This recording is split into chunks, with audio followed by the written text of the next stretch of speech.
제가 계속해서 여러분들에게 말씀드리고 있는데 로마서 9장에서 11장까지의 말씀은 복음의 실행이 효과적인 적용이 모든 시대 모든 사람들에게 유효하게 이루어지고 있다는 것에 대한 설명을 지금 계속해 가고 있는 중입니다.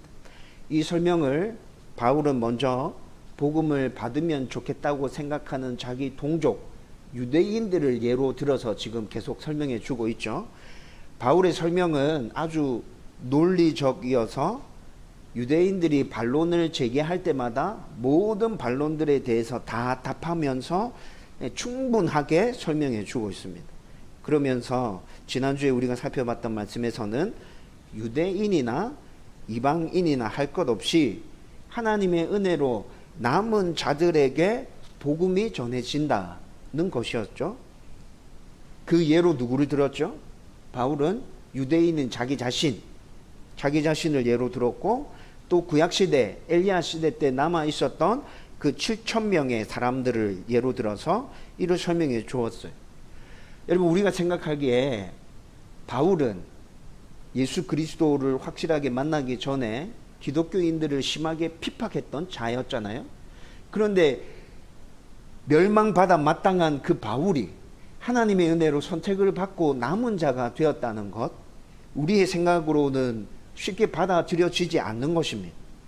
그리고 또 반대로 구약시대 때 엘리야 때 남아 있었던 그 7,000명의 사람들, 바알에게 무릎 꿇지 않은, 우상 숭배하지 않은 그 사람들은 하나님께서 복 주고 복 주셔야 될 사람이라고 여겨지고 그들이 구원받는 것에 대해서는 우리는 합당하다 여기죠. 그런데 지난주 말씀에서 뭐라 얘기했죠? 바울이 선택받은 것, 구약 엘리야 시대 때 남아 있었던 우상에게 절하지 않았던 그 7,000명 모두 다 하나님의 은혜였어. 니네들이 이해가 되지 않을지라도, 받아들이지 못할지라도 그 모두가 하나님의 은혜였어. 이게 지난주 나눴던 말씀이었죠. 하나님께서 왜 은혜로 이렇게 하셨다고 말씀하고 있습니까? 이것도 여러분들에게 제가 자주 말씀드렸던 거예요. 여러분, 하나님의 어떠하심을 생각해 보면 하나님의 은혜로 우리를 이렇게 구원해 줬다는 것이 이해되어지고 받아들여지거든요. 하나님의 전지전능하심과 위대하심과 광대하심, 참신이신 그 하나님을 생각해 보면 우리의 어떠함으로는 그 하나님의 기준에 절대 도달할 수 없죠. 우리가 보기에는 바울은 멸망받아야 될 사람이고 남은 7,000명의 사람은 하나님께서 복 주셔야 될 사람이지만 하나님의 기준에서 봤을 때는 모든 사람들이 다 멸망받아야 될 사람들이었다고. 그래서 바울도 하나님께서 택하신 것이 은혜고 남은 7,000명을 택하신 것도 하나님의 은혜라는 거죠. 하나님이 이렇게 하신 이유는 뭐였어요? 당신이 영광 받으시기 위해서. 자격 없는 자들을 은혜로 이렇게 구원해 주시고 당신이 영광 받으시기 위해서 하나님께서 이렇게 하셨다. 우리가 지난주에 살펴본 말씀이었어요. 이 사실을 잘 기억하고 저와 여러분들이 하나님의 택하심을 받고 은혜로 남은 자들이라는 것을 확신하고 우리가 모여서 예배 드릴 때마다 또 담대하게 세상 가운데 나가서 예수 그리스도를 증거할 때마다 확신 있게 증거할 수 있고 살아갈 수 있었으면 좋겠습니다. 오늘은 하나님의 구원이 어디까지 뻗어가는지에 대한 말씀을 함께 나누려고 하는데 참 충격적으로 이 말씀이 들려옵니다. 오늘 말씀이 주는 교훈을 붙들고 구원받은 것에 감사하고 또 이 복음이 제한 없이 뻗어간다는 것을 알고 열심히 복음 증거하는 일에 힘을 낼 수 있었으면 좋겠습니다. 먼저 오늘 말씀 살펴보면 바울은 11절에서 유대인들이 구원받지 못할 정도로 망가졌느냐라고 질문하고 있습니다. 그러므로 내가 말하노니 그들이 넘어지기까지 실족하였느냐 이렇게 질문하고 있죠. 이게 무슨 말이냐면 하나님께서 구원할 수 없을 정도로 완전히 망가져 버린 거냐? 이렇게 질문하는 거예요. 그리고 난 다음에 바울이 답합니다. 그럴 수 없느니라. 유대인들이 완전히 망가진 게 아니야. 하나님이 구원하지 못할 정도로 그들이 완전히 망해버린 게 아니야 라고 지금 답하고 있다는 거죠. 여러분, 지금까지 우리가 로마서 말씀을 살펴보면서 유대인들을 집중해서 지금 얘기하고 있는데, 실제로는 로마에 있는 성도들에게 바울이 지금 이 로마서를 써서 전달하고 있는 거잖아요. 그런데 실제로는 로마에 있는 성도들을 대상으로 이 편지를 보내고 있지만, 여러분, 이 편지를 받아들일 대부분의 사람들은 유대인이 맞거든요. 유대인으로 그곳에서 신앙생활하고 있는 성도들, 유대인으로 또다시 하나님께 돌아올 사람들을 대상으로 이것들을 먼저 쓰고 있는 것이 맞아요. 9장의 첫 부분을 시작할 때, 10장의 첫 부분을 시작할 때 바울이 동족인 유대인들에 대해서 간절한 애틋한 마음을 가지고 있다는 것에 대해서 우리가 이미 나누었죠. 여러분, 그런 마음들을 가지고 이 이야기를 지금 또 시작하고 있는 거예요. 니네들은 지금 니네들이 완전히 하나님께로부터 버림받았고 멸망당할 거라고 생각하고 있는데 그런 거 절대 아니야 라고 먼저 선언했다는 거죠. 로마서 말씀을 살펴보면서 유대인들이 어떻게 복음을 거부했는지 우리는 쭉 살펴왔잖아요. 유대인이 복음을 거부해서 이 복음이 결국 어디로 전해지고 있는 거예요? 이방인들에게로 전해지고 있는 거죠. 유대인들이 거부했기 때문에 이방인들에게로 이 복음이 전해지고 있는 것이라. 여러분, 이방인들이 복음을 들었을 때 그들은 이 복음을 또 받아들였어요. 그래서 하나님의 은혜와 복이 이방인들 가운데 막 넘쳐나고 있었어요. 여러분, 이런 모습들은 바울이 전도 여행을 하는 동안에 계속해서 나타났던 모습입니다. 바울이 세 차례에 걸쳐서 전도 여행을 할 때마다 지역 곳곳에 들을 때마다 유대인들이 주로 모이는 회당을 먼저 찾아갔거든요. 그곳에서 하나님의 복음을 전하고 그 사람들이 먼저 하나님을 믿고 예수 그리스도를 구주로 영접하면 좋겠다 생각하고 그렇게 늘 해왔었는데, 그때마다 유대인들의 반응은 어땠어요? 바울이 전하는 복음을 거부하고 받아들이지 않았어요. 바울을 죽이려고 대들기까지 했죠. 여러분, 이런 모습을 겪을 때마다 바울은 내가 이제 너희들에게 복음을 선포하지 않고 유대인들에게로 가서 복음을 전할 것이다 계속해서 말하고 있거든요. 여러분, 바울이 이렇게 얘기하는 모습이 그의 전도 여행 가운데서 한 4번 정도 나타나고 있어요. 먼저 바나바와 1차 전도 여행 중에 비시디아 안디옥이라는 곳에 들렀을 때 역시나 회당에 들러서 유대인들에게 복음을 전했는데 그들이 거부했다고. 사도행전 13장의 말씀을 쭉 읽어보면 그렇게 복음을 전할 때 거부하는 유대인들을 보면서 바울이 얘기합니다. 나 이제부터 이방인에게로 가서 복음 전할 거야. 여러분, 여기뿐만 아니라 2차 전도 여행할 때는 고린도에서, 3차 전도 여행할 때는 에베소에서, 로마에서 죄수의 신분으로 잡혀 있을 때도 그들에게 기회가 있을 때마다 복음을 전했는데 그때에도 역시나 마찬가지로 유대인들에게 복음을 전했지만 유대인들은 거부했고, 거부할 때마다 바울은 이제부터 이방인들에게로 가서 복음을 전할 것이다 계속 이렇게 선포했다고요. 여러분, 상황이 이렇게 흘러가면 여러분 어떻게 받아들여지세요? 유대인들에게 계속 바울이 복음을 전했죠. 그런데 가는 곳곳마다 유대인들이 어떻게 했다고요? 거부했어요. 바울을 박해했어요. 심하게 핍박했다고요. 여러분, 상황이 이렇게 전개되어지고 있고, 그리고 바울이 유대인들을 떠나서 이방인들에게 복음을 전했을 때 이방인들이 받아들이고 그들이 하나님의 은혜를 누리는 모습들을 보면 우리는 당연히 이렇게 생각하게 됩니다. 하나님이 유대인들을 버리셨구나. 유대인들 이제 끝났어. 저 사람들 망했어. 더 이상 볼 필요도 없어. 여러분, 이렇게 받아들여지는 게 당연하지 않아요? 유대인들조차도 이렇게 생각했어요. 자기들이 바울이 전해주는 복음을 들을 때마다 계속 거부하고 밀어내고 바울을 못 살게 괴롭혔는데 바울은 한결같이 복음에 대해서 계속 선포하고 있죠. 그래서 유대인들이 제기하는 반론이 뭐예요? 네 말이 진짜라면 우리는 완전히 버림받은 거네?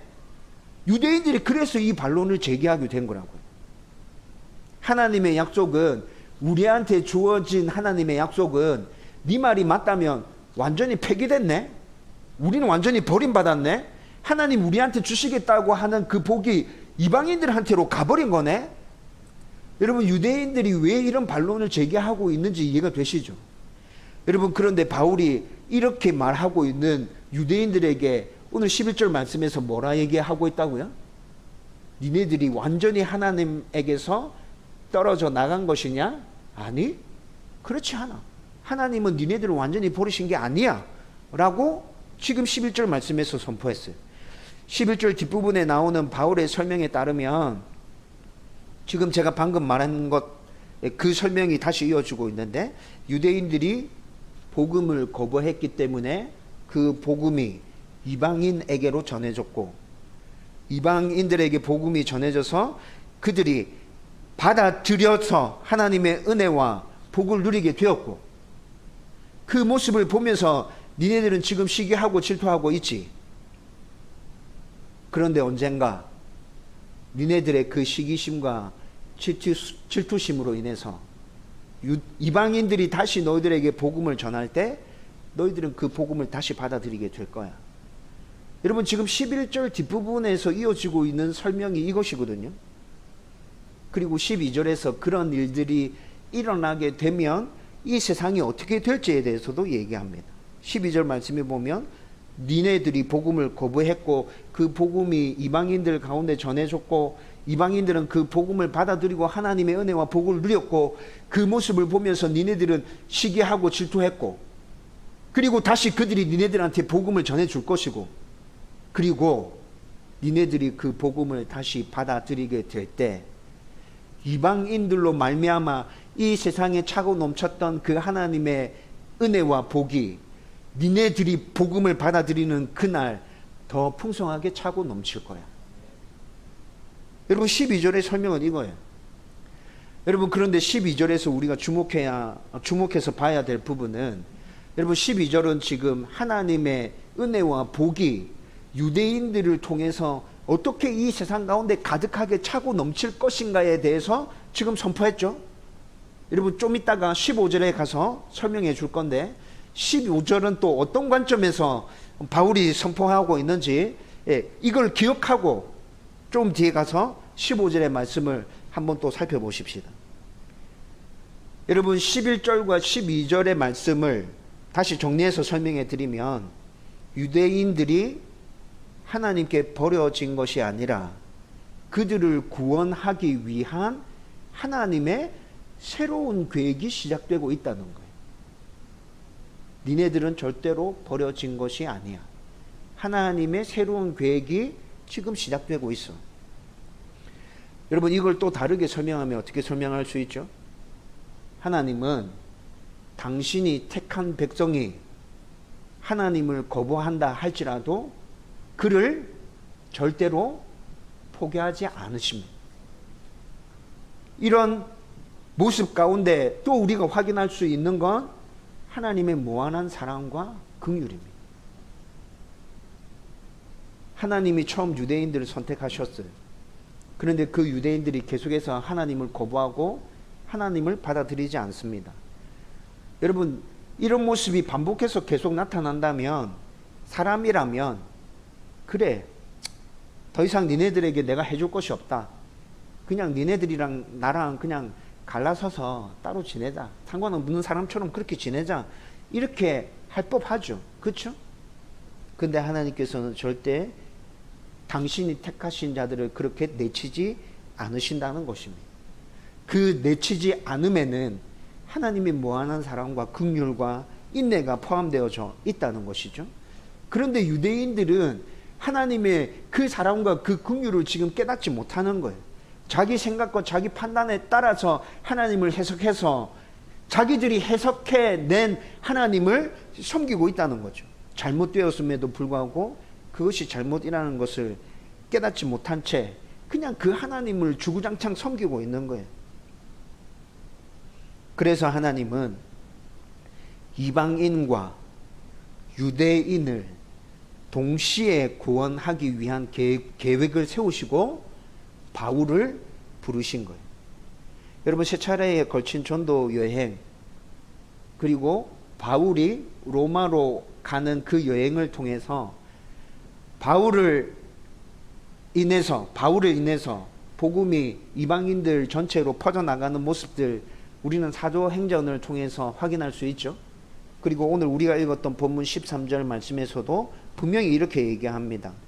이방인이 너에게 말하노니 내가 이방인의 사도인 만큼. 바울 자기 자신이 이방인의 사도래요. 여러분, 사도행전의 말씀과 오늘 본문에 있는 말씀만 가지고도 우리는 바울이 이방인들을 위해서 정말 생명을 걸고 복음을 전했다, 그가 이방인의 사도가 맞다는 것을 충분히 공감하고 있죠. 그런데 오늘 14절 말씀에서 뭐라 얘기하고 있습니까? 14절 말씀에 보면 이는 혹 내 골육을 아무쪼록 시기하게 하여 그들 중에서 얼마를 구원하려 함이라 라고 말씀하고 있죠. 여러분, 이 말씀이 결국 무엇을 얘기하는 거예요? 하나님께서는 나를 이방인들에게 복음을 전하라고 불러주셨다고 사람들이 다 그렇게 생각하고 있는데, 이방인들에게만 복음을 전하는 사명이 나에게 주어진 것이 아니라 유대인들에게도 복음을 전하는 사명이 주어졌다라는 것을 14절에서 이렇게 얘기하고 있다는 것이죠. 앞에 설명했는데 하나님께서 바울을 이방인과 유대인들에게 복음을 전하기 위해서 부르셨습니다. 바울의 부르심 안에는 하나님의 무한한 사랑과 긍휼이 포함되어 있습니다. 유대인을 사랑하는 그 하나님의 무한한 사랑이 그 안에 포함되어 있었다는 것이죠. 바울을 부르실 때 하나님은 이미 당신의 계획 안에 이것까지 다 포함시켜서 바울을 부르고 계신 거예요. 여러분, 그런데 여기서 저의 관심을 끄는 부분이 있었어요. 이게 왜 이렇게 되는 거지? 바울이 왜 이렇게 얘기하고 있지? 라는 부분이 있었는데 14절 말씀에 보면 그들 중에서 얼마를 구원하려 함이라. 얼마를 구원하려 함이라. 여러분, 바울도 하나님이 자신을 이방인의 사도만이 아니라 유대인도 구원하기 위해서 부르셨다는 것을 알고 있습니다. 오늘 우리가 읽었던 말씀을 살펴보면 바울이 이것을 인지하고 있다는 게 느껴지죠. 그것뿐만이 아니라 바울을 통해서 유대인들을 구원하는 방법이 이방인들에게 복음이 전해졌을 때 유대인들 안에 생겨나는 시기심과 질투심을 이용해서 그들을 구원하려 한다는 것도 바울이 알고 있었어요. 하나님이 자기를 왜 부르셨는지, 그리고 부르셔서 하나님이 이루시려고 하는 그 일에 있어서 방법이 어떤 것인지 바울이 다 알고 있었다고요. 여러분, 이것뿐만이 아니라 우리는 9장과 10장에서 바울이 자기 동족에 대한 애끓는 마음이 있다는 것도 우리는 확인했었죠. 이방인들보다도 유대인들이 먼저 하나님을 제대로 알았으면 좋겠어. 그들이 먼저 복음을 받아들였으면 좋겠어. 이게 바울의 마음이었잖아요. 여러분, 그렇다면 여러분들이 바울의 처지에 있었다면 뭐라 얘기할 것 같아요? 지금 14절에 나타난 그들 중에서 얼마를 구원하려 함이라 라는 이 말은 바울 안에 있는 기대와 소망이에요. 나를 통해서 일이 일어나면 좋겠어.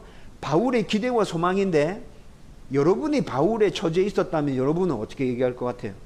제가 바울의 처지였다면 그들 중에 얼마가 아니라 하나님, 저를 통해서 많은 유대인들이 주께 돌아오기를 소망합니다.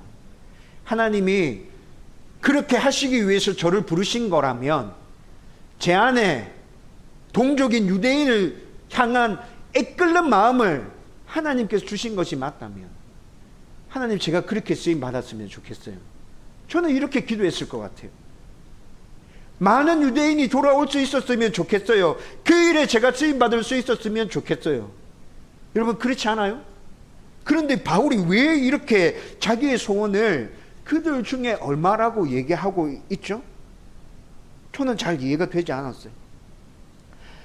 여러분, 이 말씀을 가지고 깊이 묵상하고 생각하고 여러 가지 자료들을 참고하면서 바울이 이렇게 말하고 있는 이유는 하나님을 너무 잘 알고 있었어. 복음의 능력을 너무 잘 알고 있었어. 한 영혼의 소중함을 너무 잘 알고 있었어. 하나님, 내 생명을 다해서 단 몇 명의 영혼이라도 구원받을 수 있다면 그렇게 되었으면 좋겠습니다. 유대인들 중에 그런 일이 일어난다면 그 일에 내가 쓰임받을 수 있었으면 좋겠습니다. 바울의 이런 간절한 마음이 여기에 담겨져 있구나 라는 것을 깨달아 알 수 있었어요. 여러분 이런 이야기 들어보셨을 거예요. 이 세상에 단 한 사람이 존재한다고 가정했을 때 그를 구원하기 위해서 하나님은 지금과 똑같이 일하셨을까요?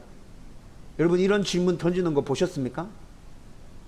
그 질문의 답은 뭐라 얘기합니까?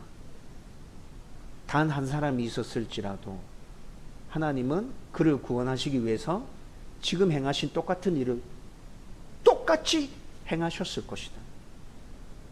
여러분 성경을 연구하는 학자들이 그렇게 얘기하죠. 그냥 얘기하는 것도 아니고 확신을 가지고 얘기합니다. 여러분 이것이 무엇을 얘기해 주고 있는 거예요? 하나님의 무한한 사랑과 긍휼, 우리를 향한 그 하나님의 애끓는 마음이 어느 정도인지에 대해서 얘기해 주고 있는 거죠. 여러분 바울이 하나님의 이 마음을 너무 잘 알았어요. 하나님은 단 한 사람을 구원하기 위해서라도 예수 그리스도를 십자가에서 죽게 하셨을 거예요. 당신이 감당해야 될 그 모든 아픔과 그 괴로움들을 친히 다 감당하셨을 거야. 바울이 이걸 너무 잘 알고 있었다는 거죠.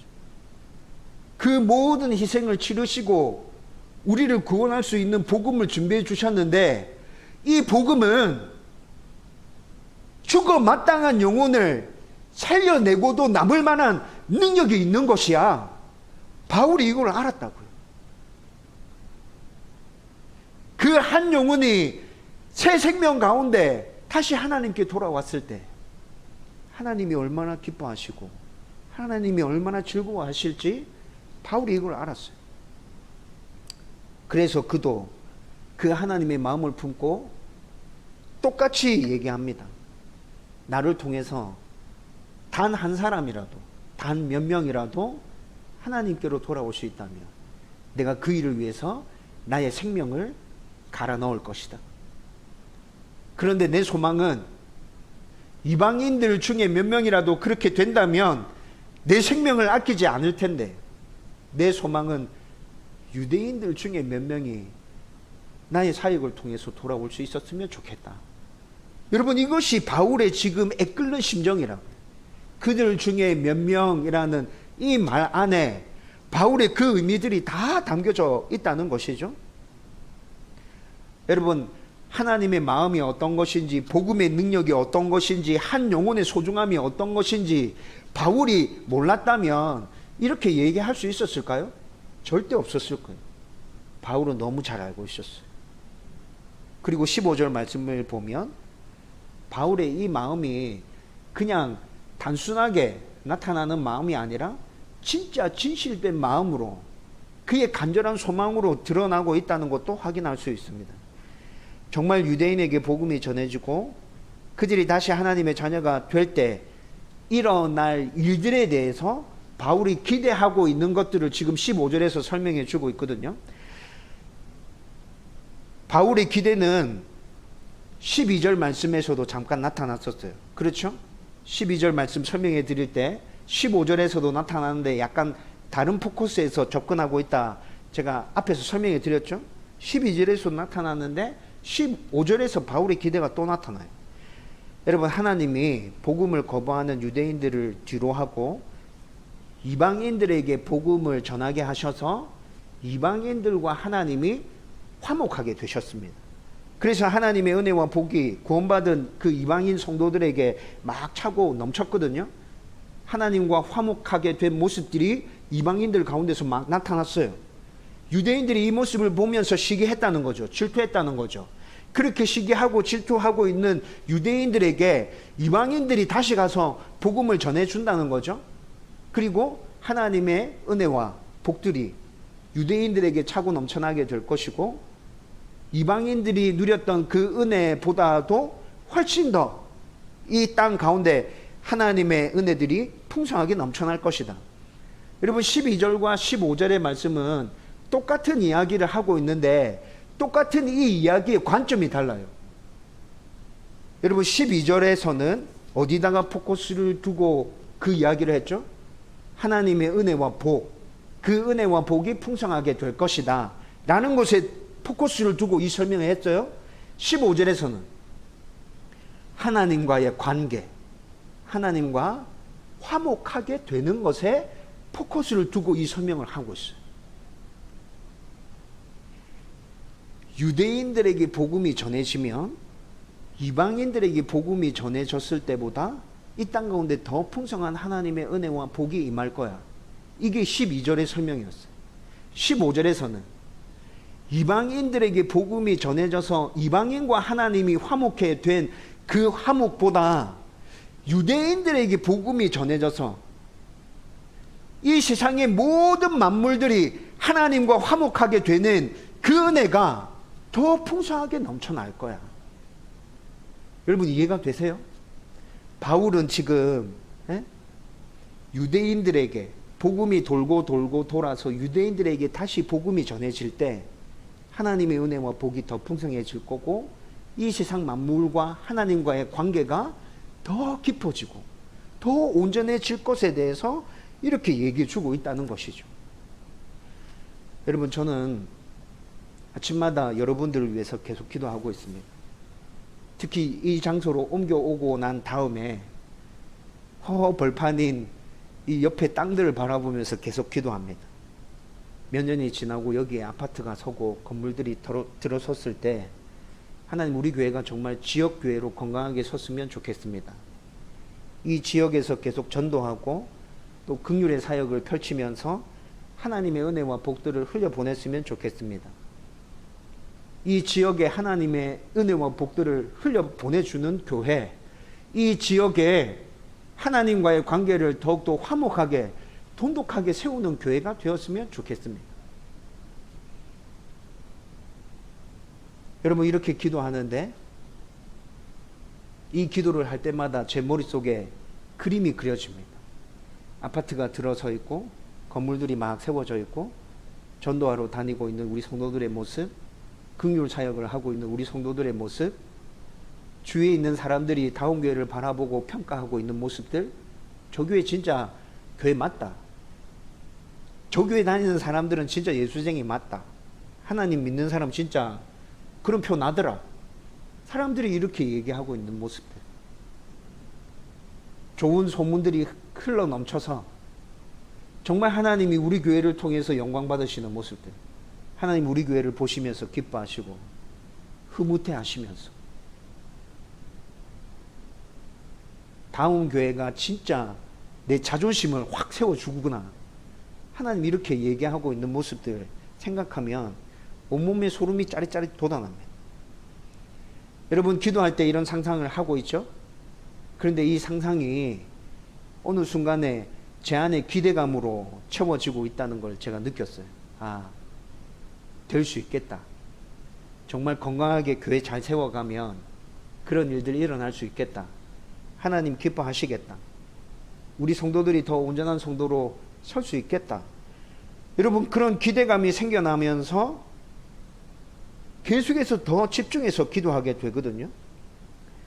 여러분 이런 기대감이 있다면 힘들고 어려울 때 어떻게 될 것 같아요? 제가 목회하면서 힘들고 어려울 때 가끔씩 있다고 말씀드렸어요. 그렇죠? 근데 제 안에 끊임없는 이런 기대감이 솟아나고 있어요. 어떨 것 같아요? 빨리 회복하게 되죠. 빨리 정신 차리게 되죠. 다시 몸을 추스리고 마음을 추스리고 정신 차려서 그 일들을 위해서 내가 할 수 있는 일들을 하면서 계속 나아가야겠다. 하나님께서 함께 해주실 거다. 은혜 주실 거다. 내가 해야 될 일들에 더욱더 집중하게 되고 또 몸부림치게 됩니다. 기대감이 있는 사람이라면 당연히 이렇게 될 거예요. 그렇죠? 교회를 세우는 일 말고 자기가 하고 있는 일에 대해서도 기대감이 있는 사람이라면 그 일들을 기대하고 있는 일들을 이루어내기 위해서 이렇게 애쓰고 몸부림치게 될 거라고요. 그런데 오늘 본문에서 바울에게서 이런 기대감을 발견할 수 있습니다. 이런 기대감이 있기 때문에 단 몇 명이라도 이방인들에게 복음이 전해진다면 저는 생명을 바칠 수 있습니다. 그런데 제 마음의 간절한 소망은 이방인들에게 먼저 전해지는 게 아니라 단 몇 명이라도 유대인들에게 먼저 이 복음이 전해졌으면 좋겠습니다. 단 한 명일지라도 그렇게 된다면 저는 생명을 드릴 수 있습니다.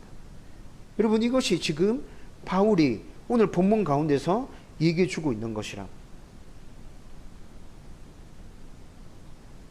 바울의 이런 고백들, 이런 간절한 마음들을 보면서 여러분, 제가 또 발견하게 되는 것은 하나님께서 택하신 사람을 통하여 그 일들을 이루어 가시는데 하나님이 하시고자 하는 그 일은 제한이 없구나.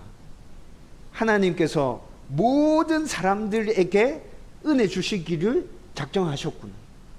모든 사람들을 구원하기 위해서 하나님께서 이렇게 일하고 있구나 라는 것들이 또 보여진다는 것이죠.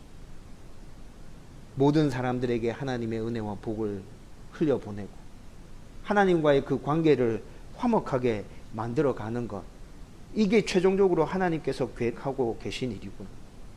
택하신 자들이 거부한다 할지라도 하나님은 절대 포기하지 않으시고, 여러분, 복음이 이렇게 전해져서 지금 저와 여러분들에게까지 와 있습니다.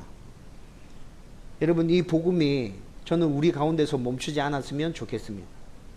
제가 방금 말씀드렸죠. 하나님은 어디까지 이 복음과 하나님의 복과 은혜들이 어디까지 흘러가기를 원하신다고요? 모든 사람들에게, 시대와 인종을 초월해서 모든 사람들에게 하나님의 은혜와 복이 흘러가기를 하나님 간절히 원하고 계신다고요. 지금 우리까지 복음이 흘러와 있는데, 그래서 여기서 이 복음이 멈춰지지 않았으면 좋겠어요. 우리를 통해서 다시 가족들에게, 이웃들에게로 흘러갈 수 있었으면 좋겠고, 이 지역으로 흘러갈 수 있었으면 좋겠고, 우리나라 전체로 흘러갈 수 있었으면 좋겠어요. 그리고 이웃 나라로 흘러가고, 점점 이런 일들이 계속되어서 결국에는 복음을 거부하고 받아들이지 않고 있는 이스라엘 땅까지 이 복음이 흘러갈 수 있었으면 좋겠어요. 여러분, 하나님이 원하시는 일은 바로 그것이라고.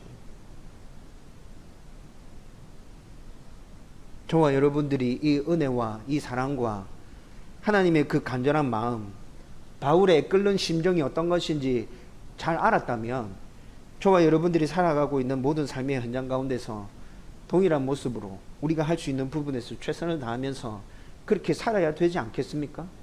저와 여러분들 가운데 이 은혜가 넘쳐나기를 주님의 이름으로 축원드립니다. 여러분, 이제 말씀을 정리하려고 합니다. 제가 계속 말씀드렸는데 로마서 9장에서 11장까지 말씀은 복음의 효과적인 적용과 온전한 실행에 대해서 계속 설명해 주고 있다 그랬죠. 여러분, 그러면서 하나님께서 계획하셔서 준비해 주신 이 복음은 모든 사람들에게 다 적용되는 거야. 시대를 초월해서 지금도 똑같아. 이 얘기를 하면서 동시에 포커스가 어디에 주어지고 있다고 계속 느끼냐 하면 전하는 것에 포커스를 계속 하나님이 두고 얘기를 하고 계시구나. 여러분, 복음이 이렇게 지금도 여전히 유효하고 온전하게 실현되어지고 있다면 전해야 하는 것은 당연한 거 아닌가요? 그렇죠? 그래서 하나님이 지금 이 설명을 하면서 포커스를 계속 전하는 데 두고 지금 계속 이 얘기를 하고 있구나, 그렇게 느껴졌었어요. 아무리 좋은 것이라고 해도, 꼭 필요하고 능력이 있는 것이라 해도 사람들이 모르면 그게 소용이 있는 것입니까? 알고 있는 사람이 모르는 사람에게 전해주지 않으면 그게 소용이 있는 것이에요? 그건 아무런 효과를 발휘할 수 없게 되는 거죠. 우리에게도 누군가가 전해주고 누군가가 복음을 눈으로 보여주고 하나님의 사랑을 말해줬기 때문에 지금 저와 여러분들이 이 자리에서 하나님을 주인으로 모시고 예배 드리고 있는 것 아닌가요? 얘기해 주는 사람 없었고 보여주는 사람 없었으면 우리도 지금 어떻게 살아가고 있을지 모르죠. 그래서 제가 방금 전에 말씀드렸듯이 우리에게 이른 이 복음을 여기서 멈추게 할 것이 아니라 계속해서 흘려보내서 복음이 뻗어나갈 수 있도록 하면 좋겠다는 거예요. 모든 사람이 구원받고 모든 사람이 하나님의 은혜를 누리길 원하는 그 간절하게 애타게 그 일이 이루어지기를 소망하고 있는 그 하나님의 마음을 깨닫고 내가 그 일에 먼저 최선을 다해야겠다. 할 수 있는 방법 그것 가지고 열심히 해봐야겠다.